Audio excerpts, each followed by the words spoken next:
आज आपण गव्हाच्या पिठातील चुरमा लाडू बनवणार आहोत। हनुमानजींना किंवा गणपती बाप्पाला सुद्धा हा प्रसाद दिला जातो। चला तर आपण असेच लाडू बनवण्यासाठी साहित्य बघूया।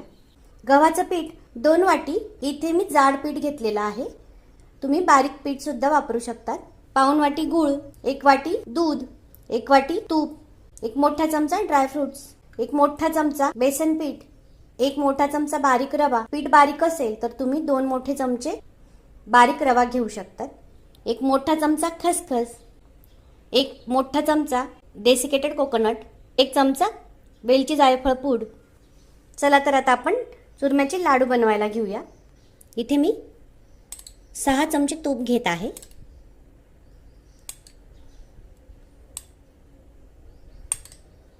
हे तूप आपण गरम करायला ठेवूया। दूध आपण कोमट करून घेतलेलं आहे। हे जाडसर गव्हाचं पीठ आहे जे आपण बट्टींसाठी